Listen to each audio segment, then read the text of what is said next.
Welcome back to my new blog. तो कैसे हैं आप लोग? ईश्वर आप लोगों को स्वस्थ रखे, मस्त रखे। तो बस आज सेल्फ केयर पे फिर मैं एक और ब्लॉग लेकर के आई हूँ। तो सुबह की तैयारी रात से शुरू हो जाती है हमारे हाउसवाइफ्स की।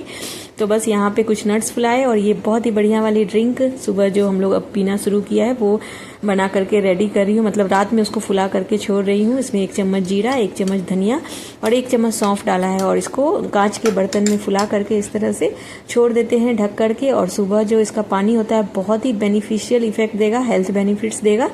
तो ये और साथ में चने भी फुला रही हूँ, ये तो नाश्ते के लिए फुला रही हूँ। तो इस तरह कुछ डाइट्स में हमें ऐड करना चाहिए। चने वगैरह भी बहुत अच्छे होते हैं। लेकिन चलिए धनिया सौंफ वाले पानी की बात कर लेती हूँ। कुछ लोग कमेंट भी कर रहे थे कि इसे पीने से क्या होता है। तो इसके पीने से बहुत अनंत फायदे हैं इसके। तो सबसे पहले तो ये आपकी पेट के संबंधी जितने भी रोग होते हैं उसको सही कर देगा। अगर आपको थायराइड है, शुगर आपका फ्लक्चुएट करता है, या बीपी की प्रॉब्लम है, और या फिर वेट लूज, आपका टमी बहुत बाहर आया हुआ है, तो वो भी बहुत बेनिफिशियल होता है। तो आयुर्वेद में खजाना ही खजाना भरा हुआ है। तो बस हो गई है सुबह की शुरुआत गर्म पानी से। उधर ये बॉईल करने चढ़ा दिया है और एक तरफ दूध चढ़ाया हुआ है। बच्चों के हैं आज स्कूल, तो हाफ डे रहता है उनका, क्योंकि बच्चों के एग्जाम्स चल रहे हैं। तो यहाँ पे मैं ताल मखाने भून रही हूँ। तो फ्रूट्स और ताल मखाने ही बस उनको लेकर के जाना है, क्योंकि जल्दी ही आ जाते हैं, नाश्ता घर पे ही हो जाता है। तो बस इधर मैंने वो पानी भी चढ़ा दिया, गर्म पानी मैंने पी लिया है, गुनगुना पानी।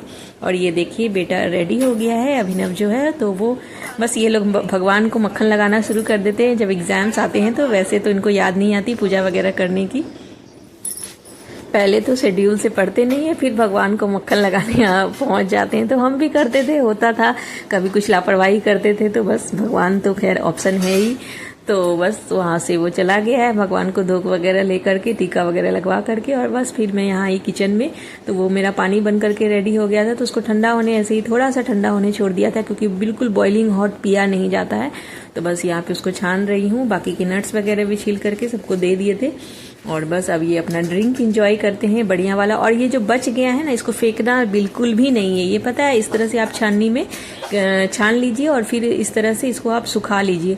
धूप में भी सूख जाते हैं बहुत आसानी से। और फिर ऐसे भी आप मतलब सूखने डाल देंगे कमरे में भी, तो वो अच्छे से सूख जाएंगे। और फिर क्या करना है, इसमें आप चाहे तो सूखी लाल मिर्ची डाल दीजिए, थोड़ा सा तेज पत्ता, दालचीनी डाल करके इसको भून लीजिए जब 1 महीने का आपके पास में जमा हो जाए। और फिर इसको सब्जी मसाला इसका बहुत ही बढ़िया वाला बन जाएगा। बाजार के सब्जी मसाले की बिल्कुल भी जरूरत नहीं पड़ेगी। तो इस तरह से ये वेस्ट भी नहीं होता है, हेल्थ के साथ में ये स्वाद को भी बढ़ाता है। तो क्या मानना है आपका, जरूर ट्राई करिएगा और बिल्कुल देखिएगा। अगर आपका वेट लूज नहीं हो रहा है तो भी बहुत फायदेमंद है। तो और अब मैं यहाँ पे बना रही हूँ अपने हेयर्स के लिए बहुत ही बढ़िया वाला शैम्पू। बहुत ही इजीली बनेगा। तो सेल्फ केयर तो हम लोगों को करनी चाहिए। तो इस बीच मैंने नाश्ता वगैरह भी बनाया, बच्चों को स्कूल भी भेजा है। और अब बना रही हूँ यहाँ पे, एक तरफ मेरा नाश्ता बन रहा था और एक तरफ मैंने यहाँ पे शैम्पू बनाना शुरू किया। तो इसमें मैंने डाली है 2 गिलास पानी लिया, उसमें चाय की पत्ती डाली है, हर्बल टी अगर आपके पास है तो वो भी आप डाल सकते हैं। और साथ ही यहाँ पे करी पत्ते खूब सारे गार्डन में हमारे हैं ही, जो मेरे पुराने व्यूअर्स हैं उनको पता हुआ है। तो यहाँ पे मैंने खूब सारे करी पत्ते और थोड़े से ये एलोवेरा, ये सारे मेरे गार्डन के प्रोडक्ट्स हैं, बिल्कुल ताजे ताजे।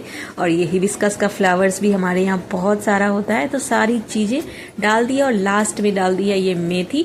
और इसको अच्छे से एक बॉईल दे देंगे, अच्छा वाला बॉईल, ताकि ये पानी बिल्कुल आधा हो जाए।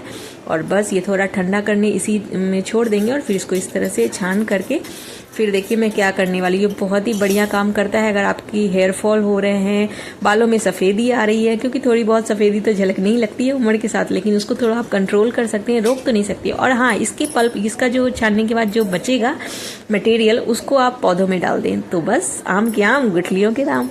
तो बस यहाँ पे अब ये ले लिया है, जितनी आपकी बालों की लेंथ है उसके अकॉर्डिंग। और जो भी कोई शैम्पू आप यूज़ करते हैं इसमें आप डाल दीजिए थोड़ा सा, और इसको कर लेंगे अच्छे से मिक्स। तो बहुत ही केमिकल फ्री वाला शैम्पू बनकर के रेडी हुआ है फ्रेंड्स। तो यहाँ पे ये शैम्पू मिक्स कर लिया इसमें और बस कर लेंगे अप्लाई। तो ये इतना ज़्यादा बेनिफिशियल है, आप चाहें तो इसको बना करके फ्रिज में डाल दो। अब तो ठंड का मौसम आ गया, आप जनरली अपने वॉशरूम में भी रख सकते हो और बिल्कुल डालो इसको और बस इस तरह से कर लो अप्लाई। तो मैं यहाँ कमरे में करके दिखा रही हूँ, आप मत करना ऐसा, क्योंकि मैं आपको यहाँ पे शो करने के लिए दिखा रही हूँ। आप जा करके बाथरूम में अच्छे से उसको लगा लीजिए और फिर शैम्पू की तरह वॉश कर लीजिए। कोई भी कंडीशनर की रिक्वायरमेंट नहीं होगी और बाल इतने सुपर सिल्की शाइनी होंगे कि आपको और कुछ भी लगाने की जरूरत नहीं पड़ेगी। तो बहुत ही अच्छा वाला ये शैम्पू शैम्पू बन गया। तो बस अभी कार्तिक का आगे महीना चल रहा है, नहा धो करके आ गई। तो चलिए चलते हैं अपनी तुलसी मैया के पास में उनका आशीर्वाद लेने के लिए। तो बस तुलसी मैया की पूजा मैंने बताई हुई है कि किस तरह से करना चाहिए कार्तिक के महीने में। तो बहुत ज़्यादा वो हार्ड वाला कोई मेरे पास में रूल नहीं है पूजा का। तो अगर मेरे से जो पूजा हो पाती है वो मैं बिल्कुल करती हूँ। तो बहुत लोग कार्तिक का स्नान करते हैं तो वो नहीं पॉसिबल हो पाता बच्चों के साथ में। तो जितनी आपसे हो पाती है आप उतना करोगे तो बहुत ही अच्छा लगेगा। तो मैं यहाँ पे लाल फूल और रोली वगैरह लेकर के आ गई हूँ। तो क्या करती हूँ कि तुलसी माता को लाल फूल वगैरह चढ़ा देती हूँ, जल सींच देती हूँ, रोली वगैरह लगा देती हूँ, कुछ जैसे मिश्री या चीनी ले सकते हैं उसका भोग लगा देती हूँ। दिया बहुत सुबह सुबह ही करना चाहिए, धूप निकलने के बाद। बोला जाता है कि कार्तिक के महीने में तुलसी मैया को दिया नहीं जलाना चाहिए, और शाम को आप दिया लगा सकते हैं। सुबह शाम दोनों समय दिया जरूर जलाना चाहिए। तो जो मेरे घर के बड़े हैं जिन्होंने पहले नहा लिया है उन लोगों ने दिया कर दिया है, और फिर मैं यहाँ पे फेरी दे रही हूँ। तो आप जितनी भी आपकी इच्छा है, जितना आप में शक्ति है, क्षमता है, उसके अकॉर्डिंग आप 7 बार 11 बार जितनी भी बार आपकी क्षमता है। कोई लोग तो 108 बार भी देते हैं। तो लास्ट दिन हम लोग 108 बार देंगे। तो वो वहाँ पे पूजा हो गई हमारी बिल्कुल बढ़िया वाली। अच्छा लगता है, कोई हार्ड एंड स्टिफ रूल नहीं है मेरा। और बस यहाँ पे अब आ गई हूँ, बाकी के भगवान की पूजा कर लेते हैं। तो पूजा वगैरह एक बार हो चुकी है। तो मेरी जितनी पूजा है वो मैं कर लेती हूँ। जो थोड़ा बहुत शिव जी को सींचती हूँ, धूप वगैरह चढ़ाती हूँ। और यहाँ पे लड्डू गोपाल जी को रोज मैं गुलाब चढ़ाती हूँ हमारे गार्डन में, इसलिए रोज ही चढ़ा देती हूँ, वो बहुत प्रिय होते हैं। और लाल फूल वगैरह सारे भगवान को चढ़ा देती हूँ। उसके बाद जो मेरी थोड़ी बहुत पाठ वगैरह होते हैं वो मैं कर लेती हूँ यहाँ पर बैठ करके। तो ये सब आप अपनी मन की संतुष्टि के लिए कर सकते हो। कोई ये नहीं, किसी का देखा देखी नहीं होना चाहिए कि मैं कर रही हूँ तो चलो मैं भी कर लेती हूँ, अगर वो कर रही है तो फिर मैं भी कर लेती हूँ, वैसा नहीं होना चाहिए। तो बस फिर इतनी पूजा पाठ वगैरह सब कुछ मैंने किया, सेल्फ केयर भी किया। और उसके साथ फिर अब करते हैं ये नाश्ते में। आज हमारे यहाँ पर बनी थी पालक की कचौड़ियाँ। तो बस बच्चों के लिए भी रख दिया है आटा, और बस मैं अपने लिए फटाफट से उतार लेती हूँ। बाकी सबका नाश्ता हो गया। यहाँ पे चने बने थे, आलू परवल की सब्जी बनी थी, और ये बने थे गर्मा गर्म पूड़ियाँ। तो कैसा लगा आज का व्लॉग कमेंट करके जरूर बताइएगा। फिर फ्रेंड्स मिलते हैं नेक्स्ट व्लॉग में। Thanks for watching, bye bye.